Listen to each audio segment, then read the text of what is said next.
নমস্কার বন্ধুরা, আজকের আমার রেসিপি চমচম মিষ্টি। বাড়িতে থাকা সুজি দিয়েই এত সুন্দর দোকানের মতো চমচম মিষ্টি বানানো যায়, এটা যে কেউ দেখলেই অবাক হয়ে যাবে।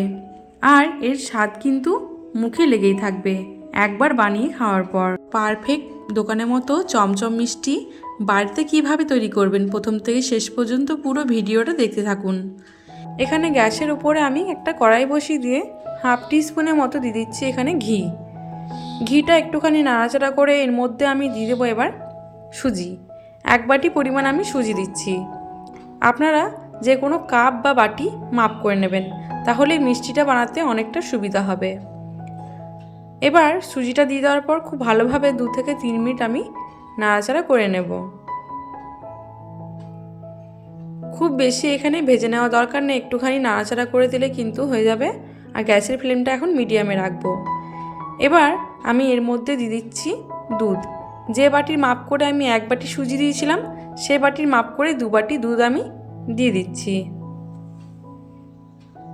দুধটা দিয়ে দেওয়ার পর আমি নাড়াচাড়া করে দিলাম। এবার আমি এর মধ্যে দিয়ে দিচ্ছি চিনি। মিষ্টিটা আপনাদের স্বাদ অনুযায়ী ব্যবহার করবেন।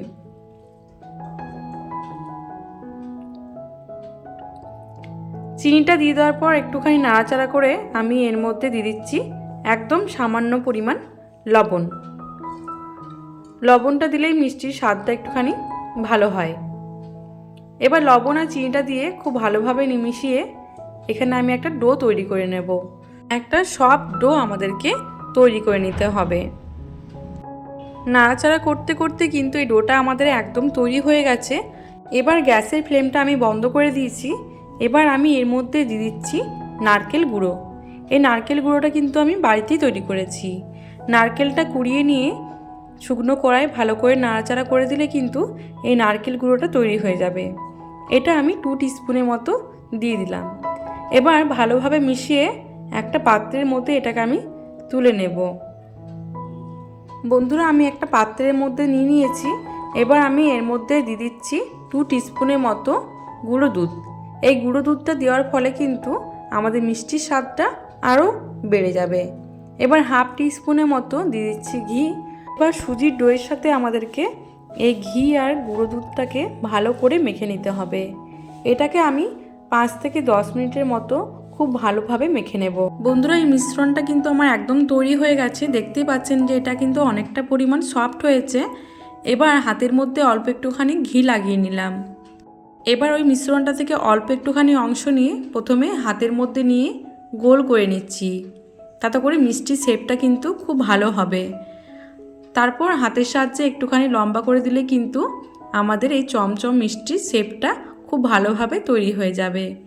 দেখতে পাচ্ছেন আমার একটা কিন্তু খুব ভালোভাবে তৈরি হয়ে গেছে। আমি আরও একটা বানিয়ে আপনাদেরকে দেখিয়ে দিচ্ছি। আরও একটা কিন্তু তৈরি হয়ে গেছে। এরকমভাবে সবগুলো মিষ্টি আমি তৈরি করে নেব। বন্ধুরা, সবগুলো মিষ্টি কিন্তু আমি একই রকমভাবে তৈরি করে নিয়েছি। এটা দেখতে কিন্তু এখন থেকে অনেকটা সুন্দর লাগছে। এবার গ্যাসের উপরে একটা কড়াই বসিয়ে দিয়ে কড়াইয়ের মধ্যে দিয়ে দিচ্ছি আমি জল।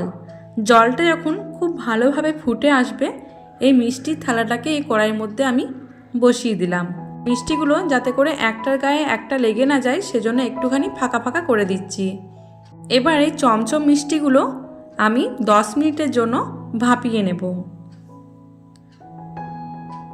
বন্ধুরা, আমি 10 মিনিট পর ফিরে এলাম। এখন কিন্তু মিষ্টিগুলো আমাদের তৈরি হয়ে গেছে। আমি এই কড়াই থেকে নামিয়ে নিচ্ছি। আর গ্যাসের ফ্লেমটা কিন্তু আমি এখন এবার বন্ধ করে দেব। বন্ধুরা, এখন কিন্তু মিষ্টিগুলো আমার একদম পুরোপুরি ঠান্ডা হয়ে গেছে। এবার আমি এখানে নিয়ে নিয়েছি কোকোনাট পাউডার। যে নারকেল গুঁড়োটা আমি তৈরি করে রেখেছিলাম বাড়িতেই, সেই নারকেল গুঁড়োটার মধ্যে একটা মিষ্টি এভাবে দিয়ে কোট করে নেব। বন্ধুরা, একটা কিন্তু মিষ্টি আমি আপনাদেরকে তৈরি করে দেখিয়ে দিলাম। এরকমভাবে সব কটা মিষ্টি আমি তৈরি করে নেব। বন্ধুরা, অবশ্যই কিন্তু আপনারা বাড়িতে একবার হলেও ট্রাই করবেন। বাড়িতে বাচ্চা থেকে বড় সবাই কিন্তু খেতে ভীষণ পছন্দ করবে। বন্ধুরা, আমি আরও একটা মিষ্টি আপনাদেরকে তৈরি করে দেখিয়ে দিচ্ছি। আর এরকম করে সব কটা মিষ্টি আমি তৈরি করে নেব। বন্ধুরা, সবকটা মিষ্টি কিন্তু আমার এই একই রকমভাবে তৈরি করা হয়ে গেছে। আমি আপনাদেরকে দেখিয়ে দিচ্ছি যে এটা কতটা সুন্দর দেখতে লাগছে, আর খেতেও কিন্তু দুর্দান্ত লাগে। একবার বানিয়ে খাওয়ার পর এর স্বাদ কিন্তু মুখে লেগেই থাকবে। বন্ধুরা, আজকের রেসিপি যদি ভালো লাগে একটা লাইক করে দেবেন, আর কমেন্টের মাধ্যমে জানাবেন যে রেসিপিটা কেমন লাগলো। আর এখনও পর্যন্ত যদি আমার চ্যানেলটি সাবস্ক্রাইব না করে থাকেন, তাহলে আমার চ্যানেলটি সাবস্ক্রাইব করার অনুরোধ রইল। তাহলে বন্ধুরা, আজ আসি, দেখা হবে অন্য কোনো দিন অন্য কোনো এক রেসিপির সাথে। আপনারা সবাই সুস্থ থাকবেন, ভালো থাকবেন। ধন্যবাদ।